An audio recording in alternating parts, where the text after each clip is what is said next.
Everyone, this is शोभित तिरवान। आज की इस वीडियो में हम बात करने वाले एक ऐसे महत्वपूर्ण मुद्दे के बारे में जो कि इस समय आप सभी के साथ डिस्कस करना बहुत ज्यादा जरूरी है। अभी मेरे पास यार कुछ दिनों पहले एक बच्चे का मेल आया कि भैया मैं ना बहुत ज्यादा अकेला फील कर रहा हूं। मुझे ऐसा लग रहा है, मैं अभी एक कॉम्पिटिटिव एग्जाम की तैयारी कर रहा हूं, मुझे ऐसा लग रहा है कि जितने भी लोग मेरे आसपास हैं वो सारे मेरे बहुत अगेंस्ट है। वो मेरे को हर एक चीज के लिए अपोज करते रहते हैं। कोई मेरे से मेरा हालचाल तो नहीं पूछ रहा है, बस सब ये पूछते रहते हैं पढ़ाई कैसे चल रही है, ये सोशल मीडिया मत देख, फोन मत देख, वेब सीरीज मत देख, टीवी मत देख। कोई मेरे से ये नहीं पूछ रहा है कि यार मेरे को अंदर मेंटली कैसा फील हो रहा है। आपको भी ऐसा लग रहा होगा, आप अभी अपनी जेई की, नीट की, कोई और कॉम्पिटिटिव एग्जाम की तैयारी कर रहे होगे, आप पूरे दिन रात भर पढ़ रहे होगे, आपको ऐसा लग रहा होगा कि यार कोई भी मेरे सपोर्ट में नहीं है, मेरे को तो अकेला चलना पड़ रहा है यार। मैं टीचर से जाके डाउट पूछने जाता हूं, वो मेरे को हड़का देता है। मैं आसपास देखता हूं मेरे दोस्त जो हैं उनके ज्यादा नंबर आ रहे हैं तो मेरे को और ज्यादा नेगेटिव फील होता है। कंपैरिजन तो हम करते ही हैं यार। मैं कितना ही बोलता रहूं और कोई भी बंदा, कोई भी मोटिवेशनल स्पीकर कितना ही बोलते रहे कि यार कंपेयर मत करो, दूसरे से कंपेयर मत करो, अपने आप से कंपटीशन करो, पर जब आप आसपास 60 बच्चे, 100 बच्चे, 200 बच्चों की क्लास में बैठे होगे और जब नंबर आएंगे, कोई टेस्ट हुआ उसके नंबर आएंगे, तो उसके बाद आप देखोगे तो होई कि यार आसपास बच्चों के कितने नंबर आए। तो कंपैरिजन तो अपने आप ही होगा दिमाग में, आप ना चाहते हुए भी कर रहे होगे। पर उस कंपैरिजन से क्या है ना, हमारे ऊपर बहुत ज्यादा प्रेशर आ रहा है कि यार टीचर तो वो भी इसको ही पढ़ा रहा है, टीचर तो दोनों को पढ़ाने वाला सेम है, पर उसके नंबर ज्यादा आ रहे हैं, मेरे पीछे क्यों है। सिलेबस मेरा छूटा जा रहा है हाथ से, बैकलॉग पे बैकलॉग बढ़े जा रहे हैं। खाली एक टेंशन कोई है यार, बहुत सारी टेंशन होती हैं जब हम अपनी 11वीं 12वीं होते हैं, टीनेज लाइफ में होते हैं। इसमें खाली एक प्रेशर नहीं होता है कि खाली पढ़ाई करनी है, बहुत सारी प्रेशर होते हैं जो इस समय आप फील कर रहे होगे। जब आप 9th 10th में थे, जब मैं आपको बोलता था कि यार मेरी 11th बर्बाद थी, तो आपको उस समय इतना फील नहीं होता होगा जितना अब आप खुद 11th में जब फील हो रहा होगा कि यार हर एक चीज हाथ से छूटती जा रही है, मैं उस चीज को संभाल ही नहीं पा रहा हूं। मैं तो यार भैया 10वीं में, मेरे पास बच्चे कमेंट करते हैं कि भैया मैं तो 10वीं में बहुत अच्छा बच्चा था, मैं बहुत अच्छी बच्ची थी, बहुत अच्छे नंबर आ जाते थे, पर अब तो मैं बिलो एवरेज बैठा हूं, अब तो मैं बिलो एवरेज बैठी हूं, अब तो बैकलॉग पे बैकलॉग बढ़े जा रहे हैं, मेरे को तो क्लास में कुछ समझ में नहीं आता है, टीचर क्या पढ़ा रहा है सब ऊपर से जा रहा होता है। पहले तो हम 10वीं में जब थे, जब उसके बाद कोई भी चैप्टर खत्म होता था, हम सोचते थे ठीक है क्लास में नहीं समझ में आया तो कहीं यूट्यूब पर देख लेंगे, यूट्यूब पे नहीं समझ में आया दोस्त से पूछ लेंगे। पर अब तो एक ही चैप्टर के कोई ऐसे चैप्टर है 1.5 2 महीने चल रहे होते हैं भैया, एक भी लेक्चर बीच में छूटा तो पूरा चैप्टर खत्म। होता है ऐसा, हो रहा है इस समय ऐसा। तो एक बात मेरी जान ये चीज समझ ले कि ये बहुत नॉर्मल है, बहुत नॉर्मल है, बिल्कुल टेंशन नहीं लेनी। क्या मेरी बात समझ में आ रही है? हमारा जो पढ़ाई का प्रेशर है वो एक तरफ है, हमारा जो मेंटल पीस है वो ज्यादा जरूरी है। तो बिल्कुल भी टेंशन नहीं लेनी है, ठीक है, जितना होगा उतना करेंगे। ठीक है, मैं आपको ना यहाँ पे कोई एक टीचर की तरह ज्ञान देने नहीं आया हूं कि यार एक और रैंडम यूट्यूब वीडियो बना दी और उसके बाद नहीं। मैं आपको आपके बड़े भाई की तरह समझा रहा हूं। आपको अकेला चलना पड़ेगा मेरी जान, कोई साथ नहीं देगा, ये फैक्ट है, कोई साथ नहीं देगा। मैं आपको एक बहुत ही ऐसी, मैंने कभी ये चीज शेयर नहीं करी कहीं पे, बहुत ही लेम सी स्टोरी है, मैं आपको बताता हूँ। मेरे 12th के बोर्ड के एग्जाम थे, ठीक है, तो मेरा जो बर्थडे होता है वो आता है 17 मार्च को, और इस समय पे बोर्ड के एग्जाम चल रहे होते हैं। तो मेरा 17 को मेरा बर्थडे था और 18 को मेरा मैथ्स का पेपर था। तो मैंने सोचा कि यार 17 को ज़्यादा लोग कॉल वॉल करेंगे, है ना, कि बर्थडे विशेस के लिए कॉल वगैरह करेंगे। मैं कोटा में था अपने हॉस्टल में, तो मैंने सोचा ज़्यादा लोग कॉल वॉल करेंगे, तो मैंने फ़ोन बंद कर दिया, स्विच ऑफ कर दिया कि यार किसी का कॉल वॉल ना आए, मैं डिस्टर्ब ना हूँ, मेरे को पढ़ना है। अगले दिन मैंने जब फ़ोन खोला तो पता चल जाता है कि यार किसी किसकी मिस कॉल आई। एक मिस कॉल नहीं थी, एक भी। क्या मेरी बात समझ रहे हो? मेरे को ऐसा लग रहा था कि सारे लोग मेरे को सोच रहे होंगे, मेरे रिश्तेदार, मेरे दोस्त, मेरे भाई बहन, कज़न वगैरह सब सोच रहे होंगे। कोई नहीं सोचता भाई, कोई नहीं सोचता, ये फैक्ट है, सत्य है ये। जब आप कुछ नहीं होगे ना तब आपको कोई नहीं पूछने वाला। आज वही व्हाट्सएप है, वही इंस्टाग्राम है, भरे रहते हैं डीएम। मैं अपनी बढ़ाई नहीं कर रहा हूं, मैं बस ये बताना चाह रहा हूं कि जब आप अपने स्ट्रगलिंग वाले फेस में होगे तब आपको कोई नहीं पूछेगा, और जब आप कुछ बन जाओगे ना तब आपके पास पूरा काफिला खड़ा होगा।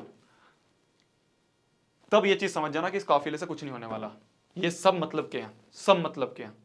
तो इसलिए आपको अभी भी अकेले हो, आज भी आपको अकेला ही चलना पड़ेगा, बाद में भी आपको अकेला ही चलना पड़ेगा, कोई साथ नहीं देगा, सब मतलब ही है।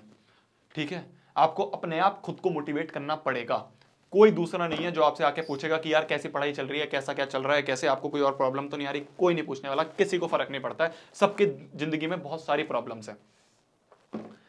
तो इसलिए इस चीज की टेंशन नहीं लेनी है हमें, बिल्कुल भी। मैं आपको बड़े भाई की तरह समझा रहा हूं, बिल्कुल भी टेंशन नहीं लेनी है। 11वीं मैक्सिमम बच्चों की बर्बाद होती है, ठीक है। अभी आप ये चीज समझ पा रहे हो, अगर आप इस वीडियो में आए हो, आप देख रहे हो इस वीडियो को, तो मतलब आपको पता चल गया कि आपकी 11वीं थोड़ी ट्रैक पे नहीं है, बहुत बढ़िया बात है। अब मैं आपको बताता हूं कि आगे आपको क्या करना है, ठीक है। बिल्कुल बड़े भाई की तरह समझा रहा हूं। देखो, जितना आपका पास्ट में बीता वो बीत गया, उसको छोड़ो, ठीक है। उनमें से जो चैप्टर आपके अच्छे गए हैं बहुत बढ़िया बात है, कोई चैप्टर ऐसे हैं आपके जो बेकार गए हैं, कोई बात नहीं, इतने ज़्यादा इंपॉर्टेंट चैप्टर हैं भी नहीं। अभी कौन सा अगस्त ही तो आया है, अभी तो आधी 11th खत्म हुई है, आधी और बाकी है, पूरी 12th बाकी है, ठीक है। तो इसलिए ज़्यादा टेंशन नहीं लेनी है। अभी जो आपका प्रेजेंट में चल रहे हैं चैप्टर्स, आपको ये कोशिश करनी है कि आज के बाद से मेरा कभी भी ऐसा ना हो कि मैं बाद में फ्यूचर में देखूं तो ये भी बर्बाद पड़े। क्या मेरी बात समझ में आ रही है? जब मेरे को ऐसा फील होने लग गया था ना कि यार मेरी 11th ट्रैक पे नहीं जा रही है, तो मेरे को मेरे टीचर ने, जो मेरे फिजिक्स के टीचर थे, उन्होंने ये एडवाइस दी थी कि शोभित, जितना आपका पीछे छूट गया है उसको भूल जाओ, अब ये कोशिश करो कि आज के बाद से ये वाली नौबत ना आए, ठीक है। अब आपको आधी आपकी 11वीं निकल गई है, आपको गलतियां पता चल गई हैं। कोई मेरे से आके अगर ये पूछे कि भैया आपके हिसाब से एक आइडियल 11वीं क्या है, आइडियल 12वीं क्या है, आपके हिसाब से क्या है कि आपको सिर्फ 11वीं में ये कर लो, 12वीं में ये कर लो, बहुत इंपॉर्टेंट है, उससे आपका तर जाओगे, तो मैं आपको बताता हूं। 3 स्तंभ है आपके, ठीक है। सबसे पहली चीज होती है कि आपको क्लास में बहुत अच्छे से सुनना है। जो भी क्लास में आपकी टीचर समझा रहा है, उस टीचर के एक एक चीज आपको अच्छे से सुननी है। उस समय ऐसा ना हो कि आप आसपास अपने दोस्तों के साथ बैठे हो, अपनी दोस्तनी के साथ बैठे हो, सर यहाँ पे पढ़ा रहे हैं, टीचर यहाँ पे पढ़ा रही है और आप बैठ के गप्पे मार रहे हो।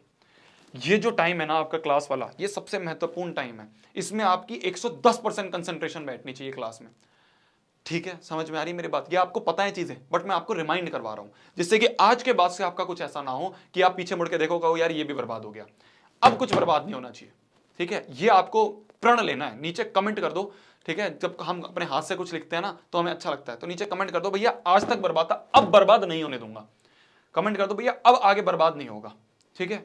कैसे नहीं होगा? तो आपको क्लास में जो भी आपके टीचर पढ़ा रहे हैं उसको बहुत ध्यान से सुनना है। ये सबसे पहला स्तंभ है आपकी 11वीं का, 12वीं का, जो भी आप कॉम्पिटिटिव एग्जाम की तैयारी कर रहे हो। दूसरी जो चीज है वो है कि आपके जो नोट्स हैं वो बहुत अच्छे से बनने चाहिए क्लास में। बहुत अच्छे से मतलब कि आपकी क्लास में जो जो टीचर के मुंह से निकल रहा है वो शब्द आपके इस नोट्स में होने चाहिए। क्या मेरी बात समझ में आ रही है? जो भी आपको लग रहा है इंपॉर्टेंट है वो शब्द आपके इन नोट्स में होने चाहिए, ठीक है। इस तरह के आपको नोट्स बनाने हैं, क्लास में ही नोट्स बनाने हैं। अब आप ये समझ गए होंगे कि आपके पास घर पे जाके उसको फेयर में बनाने का टाइम नहीं है।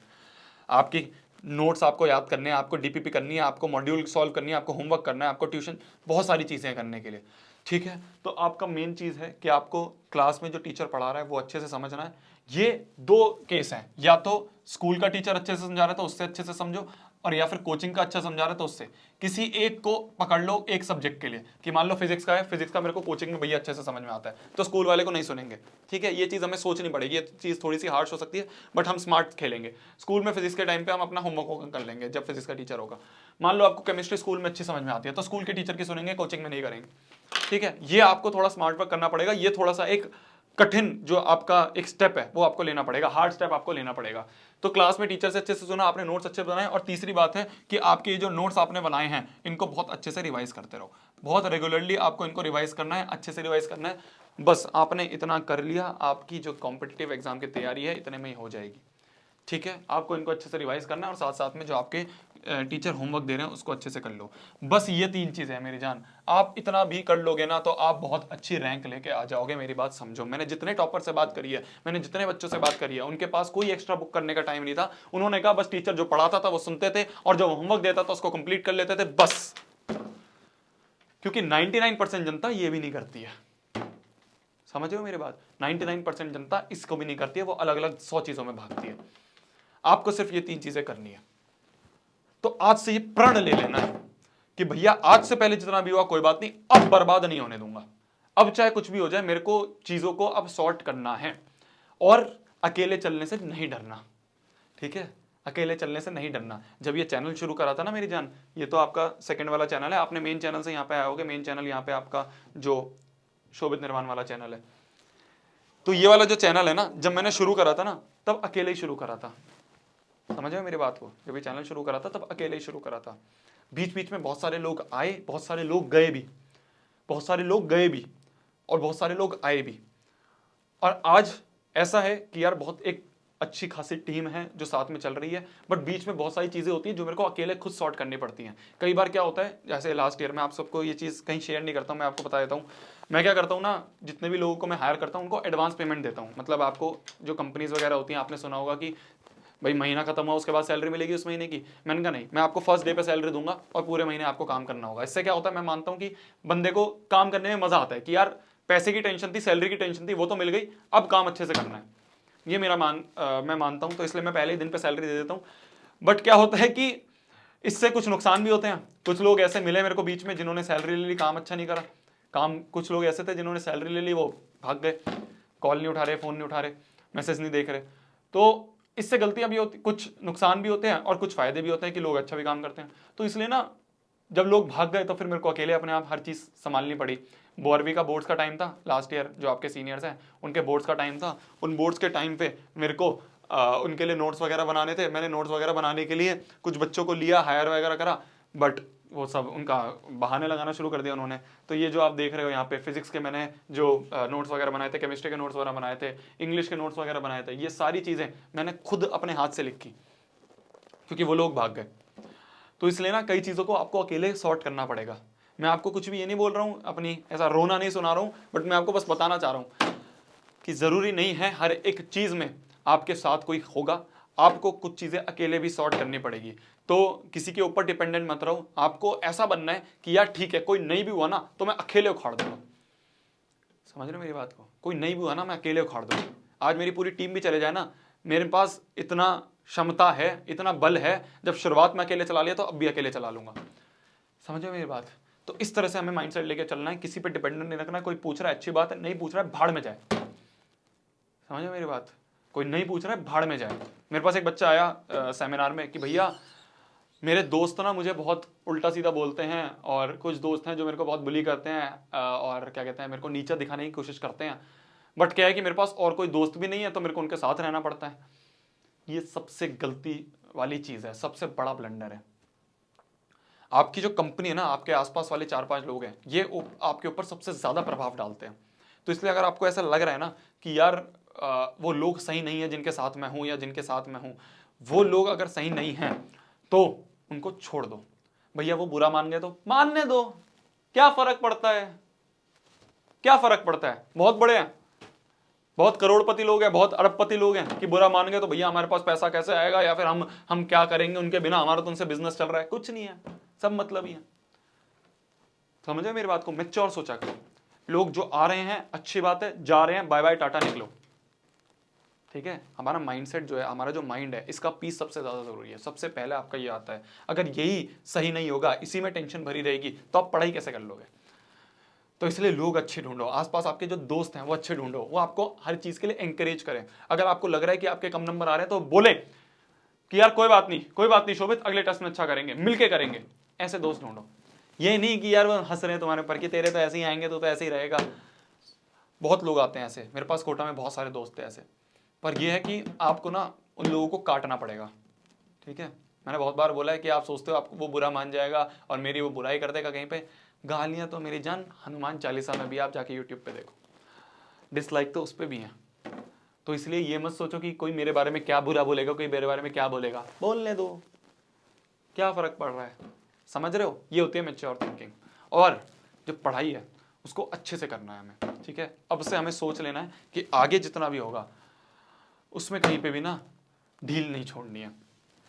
तब तक के लिए भाई पढ़ना है, फोड़ना है, कहर मचा देना है, आग लगा देनी है। Bye bye, take care. मेरी तरफ से कोई और चीज़ चाहिए, काफ़ी टाइम बाद इस चैनल पे वीडियो आ रही है। कुछ बहुत सारी चीज़ें हो गई थी यार जिसमें बिजी हो गया था। बट अब आपको जो भी चीज़ें चाहिए मेरे को यार एक बार कमेंट सेक्शन में बताओ क्या क्या आपको मेरी तरफ से नीड है।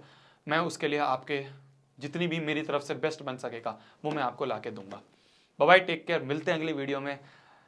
तब तक के लिए भाई पढ़ना है, फोड़ना है, कहर मचा देना है, आग लगा देनी है। पढ़ो जाके। ठीक है? पढ़ो। आपका भैया हमें आपके साथ हमेशा है, हर एक चीज़ पे है। ये मत सोचो कोई और नहीं है तो मैं तो हूं ना। बस बाय, टेक केयर। मिलते हैं अगली वीडियो में। बाय बाय, जाओ पढ़ लो। बाय।